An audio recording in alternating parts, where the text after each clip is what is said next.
Morning বন্ধু বান্ধৱীসকল, আপোনালোকৰ সকলোকে আমাৰ নিভি চিম্পুল ভিলেজ লাইফষ্টাইল চেনেললৈ স্বাগতম জনাইছোঁ। আশা কৰোঁ আপোনালোক সকলোৱে ভালে আছে।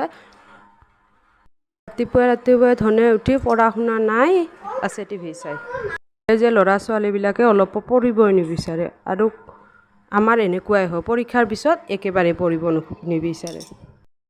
এইফালে চাওক, মই গাখীৰখিনি ভাবিলোঁ একেবাৰে উতলাই ভালদৰে থৈ দিওঁ, নহ'লে আজি বন্ধ যিহেতু স্কুল, সেয়েহে মোৰ ইটো সিটো কৰাতে দিনটো আৰু সময় মিলাব নোৱাৰিম বুলি ভাবি একেবাৰে গাখীৰখিনি উতলাই থৈ দিলোঁ।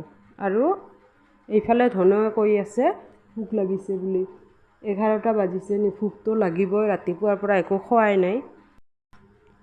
সেইবাবে ধনৰ ফেভাৰেট খানা ভাত ভাজা। ৰাতিৰে অকণমান ভাত আছিল, ভাবিলোঁ ভাতখিনি অকণমান ভাজিয়ে দি দিওঁ। সেইবাবে মই এটা পিঁয়াজ লৈছোঁ আৰু এটা জলকীয়া, তেল অকণমান দি ভালদৰে বিলাহী এটা কাটি লৈ এইখিনি একেলগে নিমখ হালধি দি ঢাকনি লগাই ভাজি লৈছোঁ। তাৰপিছত ৰাতিৰে ভাতখিনি তাতে ঢালি দিছোঁ। তাৰপিছত অকণমান ভজাৰ পিছত হৈ গ'ল আমাৰ ৰাতিপুৱাৰ খানা। আৰু ৰাতিপুৱা খোৱা লোৱাৰ পিছত মই ভাবিলোঁ যে অকণমান ঘৰটো জাকৰি লওঁ। সেয়েহে ঘৰ জাকৰিবলৈ আৰম্ভ কৰিলোঁ। বন্ধৰ দিনটো আহিলে মোৰ যে ভয়ে লাগে, কি কৰোঁ কি নকৰোঁ, ক'ত আৰম্ভ কৰোঁ ক'ত শেষ কৰোঁ, দিনটো সময় মিলাব নোৱাৰোঁ অলপো। আৰু ইফালেতো ৰন্ধা বঢ়া আছে, ল'ৰাটোতো আছেই। এই চাওক, এইবাৰ মই ঘৰটো জাকৰি সাৰি তাৰপিছত এইবাৰ মই ঘৰ মোচাত লাগি গ'লোঁ।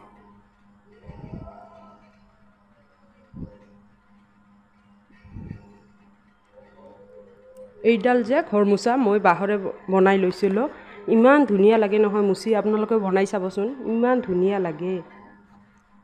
তাৰপিছত এইবাৰ আহিলোঁ ঘৰ মোচা হোৱাৰ পিছত এইবাৰ আহিলোঁ গেছ চাফা কৰিবলৈ, পাকঘৰ চাফা কৰি আছোঁ। এটাৰ পিছত এটা চাফা অভিযান চলে। বন্ধৰ দিনাখন যে মোৰ সঁচাকৈ চাফা কৰোঁতে মোৰ খাবও সময় নোহোৱা হৈ যায়।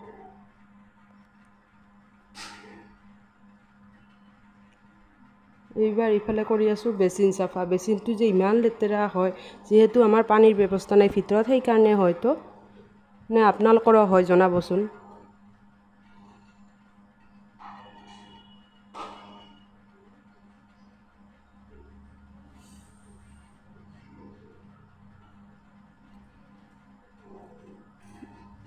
আৰু কিমান দিন পিছত যে আজি ৰ'দটো ওলাইছে, সেইকাৰণে গোটেই চোতালখন চাওকচোন, কাপোৰে কাপোৰ হৈ গৈছে। আৰু মনটো কিবা ভাল লাগে কাপোৰবোৰ ৰ'দত শুকুৱাব পাৰিলে।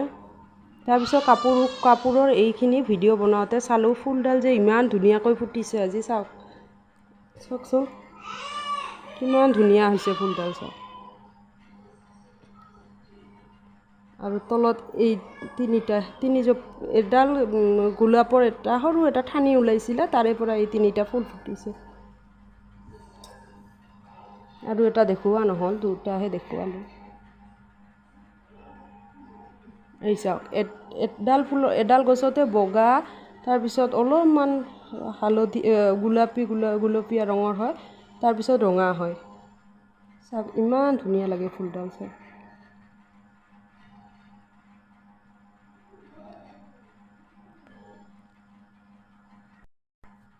তাৰপিছত মই কাপোৰবোৰ আনি ভালদৰে জাপি থলোঁ, কাৰণ আবেলি গাটো ধুই ইমান যে ভাগৰ লাগিছে, কেতিয়া কাপোৰকেইটা আনি জাপি থৈ অলপ ৰেষ্ট ল'ব পাৰিম সেইটোহে ভাবি আছিলোঁ। আৰু এই ফুল দুজোপা ফুল নহয়, এইবোৰ পাত বুলিয়ে ক'ব পাৰি। কিবা নামটো আপোনালোকে জানে যদি জনাব। একেবাৰে অৱস্থা নাইকিয়া হৈ গৈছে। তাৰপিছতহে মনত পৰিল, আমাৰ গাইজনীক দেখোন আজি পানী দিয়াই হোৱা নাছিলে।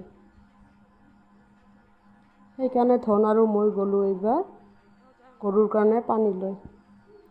পোৱালিটোক দিয়া হ'ল, এইবাৰ মাকজনীৰ কাৰণে লৈ গৈ আছোঁ। এইজনী মাকজনী পানী দেখি ইমান পিয়াহ লাগিছে, দৌৰি আহিছে, আগবাঢ়ি আহিছে।